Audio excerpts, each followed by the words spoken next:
Si tu n'as pas de discipline sentimentale et émotionnelle, tu vas tout confondre dans la vie.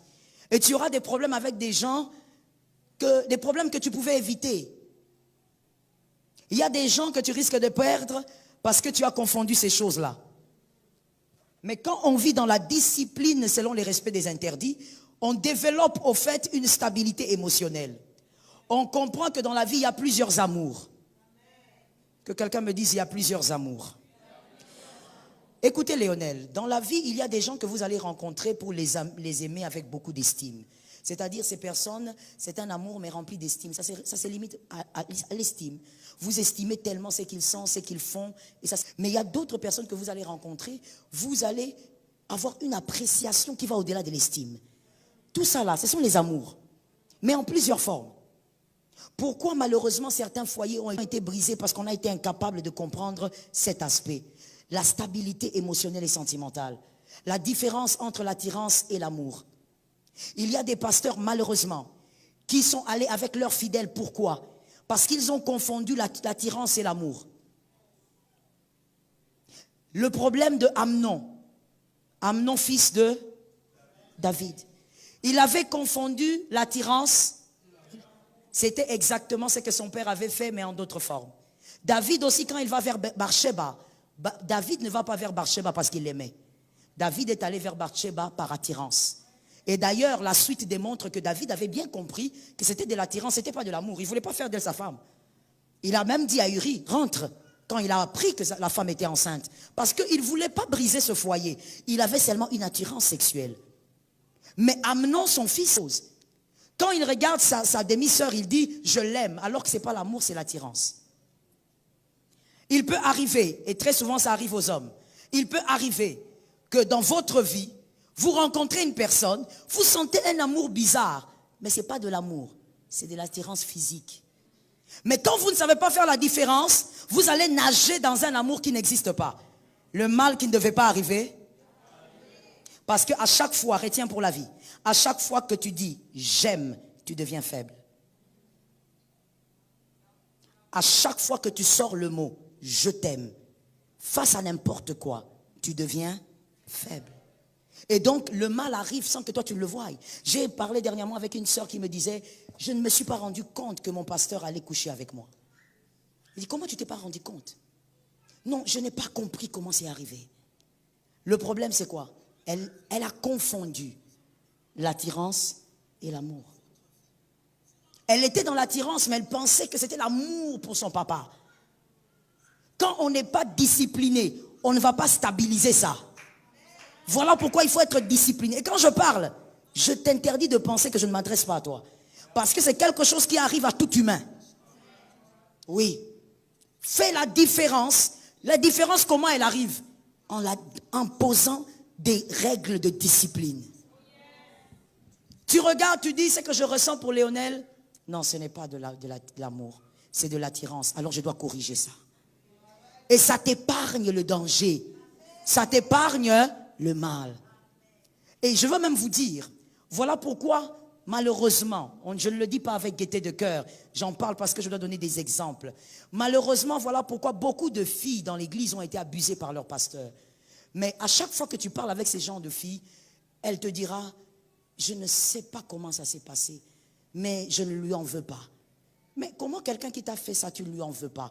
Parce qu'au départ, il n'y avait pas la démarcation entre l'amour et l'attirance. Parce qu'en réalité, la ligne, elle est très mince. Est-ce que quelqu'un m'entend? Parce que cette attirance crée une forme d'amour, mais ce n'est pas de l'amour. Je vais te dire quelque chose que tu dois retenir pour la vie. Là où il y a de l'amour, ne soyez pas dérangés, hein, parce que je cite tout le temps son nom, c'est parce qu'il est devant moi. Là où il y a tout le temps de l'amour, monsieur Léonel, s'il n'y a plus d'attirance, on peut faire renaître l'attirance.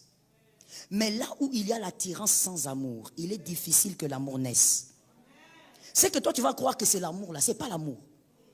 Vous êtes attiré physiquement, c'est pas l'amour. Non, mais moi j'aime quand il parle. Oui, oui, tu es attiré, mais ce n'est pas de l'amour.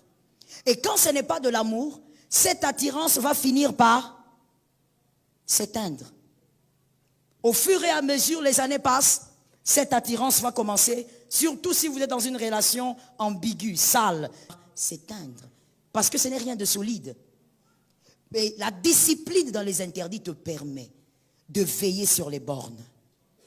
Est-ce que quelqu'un m'entend? Je veux que les femmes me donnent un amen. Généralement, la femme, et de toutes les manières, il n'y a rien de nouveau. Elle a commencé avec ça depuis les jardins d'Éden. La femme même jouait avec le feu. La femme même jouait avec les choses en réalité pour lesquelles il ne faut pas jouer. La femme même badinait là où on ne badine pas. Sur le sable mouvant, la femme même jouait là-bas.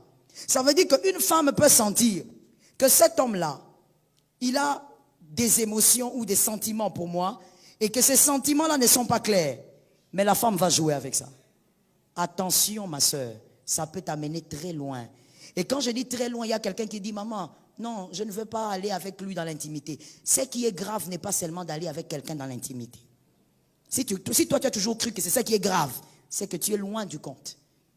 Ça peut te créer des problèmes dans la vie. Lorsque tu sens que quelqu'un n'a pas des émotions stables et que toi-même tu n'as pas des émotions, sois loin. Je discutais dernièrement avec mon mari sur certaines émotions psychologiques et voici ce que nous avons compris. Que mon frère, tu dois connaître de quelle maladie tu souffres. De quelle maladie émotionnelle tu souffres. Est-ce que tu désires, est-ce que tu as un problème, par exemple, d'affection? Est-ce que tu as grandi avec l'affection de ton papa? Si tu n'as pas grandi avec, c'est que tu as un problème d'affection. Alors tu dois maintenant savoir que tes gens de maladies-là, tu dois éviter de te rapprocher trop près d'un homme qui t'aime beaucoup. Quand tu te rapproches trop d'un homme qui t'aime beaucoup, qui n'est pas ton mari, tu es en train de t'exposer. Parce que tu as déjà un manque. Et donc quand tu seras en train d'aller au-delà de la ligne, tu ne vas même pas réaliser que tu es au-delà de la ligne. Parce que tu confonds attraction et amour. Tu as besoin de l'affection de maman. Tu n'as pas connu ta maman. Ta maman peut-être ne t'a pas assez aimé. Alors attention, tu dois connaître ta maladie. Ne t'approche pas trop d'une personne aussi qui est malade. Sinon vous allez être à deux et vous allez faire des repentances du genre, Seigneur, on ne sait pas comment on est arrivé ici. Seigneur, toi-même tu sais. Il sait quoi? Il ne sait pas. Il faut donc vivre dans la discipline pour créer un ordre dans toutes ces choses. Est-ce que quelqu'un m'entend bien? Et tu dois aussi être discipliné au niveau de tes émotions. Les émotions viennent, partent. Donc tu dois savoir comment les gérer. Lorsque tu es trop triste, apprends comment gérer parce que ça va passer. Lorsque tu es très fâché, sache comment gérer parce que ça va passer, tu vas redescendre. Lorsque, je ne sais pas, tu es peut-être trop déçu, apprends aussi à gérer. Parce qu'en réalité, ça va passer. Que l'Éternel t'aide. Je finis par la discipline sociale. Aimer tout le monde est un bonheur. Qui a dit Amen? Aimer tout le monde est un bonheur. Vivre avec tout le monde est une imprudence. Aimer tout le monde est un bonheur qu'il faut absolument expérimenter. Vous savez, ça fait du bien, je pense. Ça fait du bien d'être dans son coin et de savoir que tu n'as de problème avec personne. En tout cas, à ton niveau. Les gens auront toujours des problèmes avec toi, mais tu es dans ta chambre, tu te dis, donc comme moi je suis là, il n'y a pas quelqu'un que je peux bloquer. Ça fait du bien. Ça soulage, ça te rend un peu léger, au lieu d'avoir dans ton téléphone 10 personnes que tu as déjà bloquées. Et tu es sur le point de bloquer le 11e. Ça veut dire que tu as trop de problèmes. Mais ça fait du bien que de vivre en paix avec tout le monde. Aimer tout le monde est un bonheur. Vivre avec tout le monde, c'est une imprudence. Attention. Avoir une vie sociale ordonnée, c'est important. Il faut avoir une vie sociale ordonnée. Oh non, vous savez, moi j'aime les gens. On ne t'a pas interdit d'aimer les gens. Mais dans aimer les gens là, sois ordonné. Quand tu es désordonné, tu es en train de gaspiller les grâces et les faveurs que Dieu a mis en toi. Et tu risques même de recevoir une flèche avant le temps. Sois ordonné. Les personnes très sociales, soyez ordonnés. Tu dois savoir qu'il y a des gens qui doivent arriver chez toi à la maison. Il y a d'autres qui ne doivent jamais arriver à la maison. Merci pour ces amens-là. Il y a des gens qui ne doivent... Non, toi tu as dit pas, maman, tu ne m'as pas écouté alors. Il y a des gens qui ne doivent... Jamais. Jusqu'à ce qu'il va mourir. Avec lui, vous voyez seulement à l'église. Bonjour mon frère, vous allez bien? Merci. Toute la vie. Avec lui, vous voyez seulement dans les réunions des familles. Bonjour maman, ça va? Oui, ça va mon fils. Alléluia. Oh non, je voulais venir prendre les sacs derrière la maison. Maman, ne t'en fais pas, je vais t'envoyer les taxis. Il y a des gens avec qui il faut vivre comme ça, qui n'arrivent pas à la maison. D'autres arrivent à la maison. D'autres, on se limite au travail. Tu es collègue de travail. Vous savez surtout, je parle à quelqu'un. Un homme peut me donner un amen. Vous savez, surtout les gens, je parle aux hommes, surtout ces amis-là, ces collègues-là, qui, quand il arrive chez toi, il commence seulement à parler à ta femme. Frère, tu es arrivé à la maison. Pourquoi tu causes seulement beaucoup avec ma femme? Mais ça m'étonne, il y a des hommes, en fait, ça vous dérange pas, vous êtes gentils, hein? Que Dieu vous bénisse les gentils maris. Il arrive chez toi, il est comme le serpent. La femme est là, l'homme est là, Adam est là, mais le serpent ne parle pas à Adam. N'est-ce pas qu'on a dit qu'il était à côté? Mais il est seulement en train de... Tu vois un collègue de service, ah, mon frère, je viendrai chez toi ce soir en tout cas, qu'on regarde un peu le match. Toi aussi, ah oui, il faut venir. Mais quand il vient, il ne regarde pas le match. Il est seulement... Les matchs se trouvent là-bas. Ta femme est dans la cuisine, lui il est à la porte de la cuisine. Ah, c'est vrai. Les matchs se passent là-bas, toi tu ris avec la femme dans la cuisine. Des gens bizarres qui un jour peuvent te créer des problèmes. Mon frère, tu sais, tu en ris, mais écoute, des fois on règle des problèmes pour des choses comme ça. Et tu vas constater qu'après 4 mois, la femme commence à donner des exemples. Pourquoi tu n'es pas comme ton ami? Pourquoi tu n'es pas comme ton ami? La référence est devenue. Il faut éviter les choses des fois avec la sagesse, simplement. Il y a des gens, tu les rencontres seulement au travail.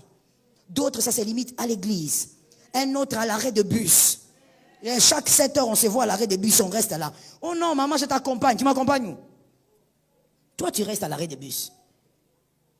Il faut organiser ta vie sociale pour ne pas subir certains chocs de main. Ce que tu peux éviter, évite.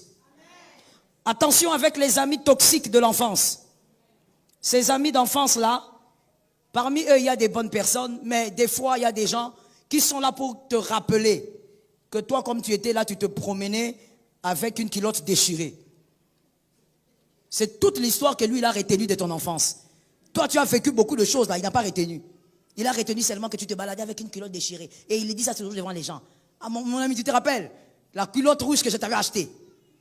Papa, même si tu m'avais acheté, c'est devenu une dette. Va, achète-lui la culotte rouge, donne-lui, que la dette termine. Ah, c'est devenu une dette. Je me lève comme ça, culotte rouge. Je dors comme ça, culotte rouge. Je vais au travail, culotte rouge. Il publie. Vous savez qu'il y a des gens comme ça, hein? Toi, tu es là comme ça, on te souhaite bon anniversaire partout, et puis lui, il publie une photo, là où tu avais la culotte rouge à 3 ans, sans chaussures aux pieds, avec les oreilles comme ça debout. Nous, tu te poses la question, c'est moi ou c'est pas moi? C'est moi le jour de ton anniversaire. Ah non, il y a des amis toxiques. Donc, toi, c'est ta seule photo que tu as trouvée pour publier. Oh, voilà mon ami, quand on fume. Fais attention avec ces gens-là. Je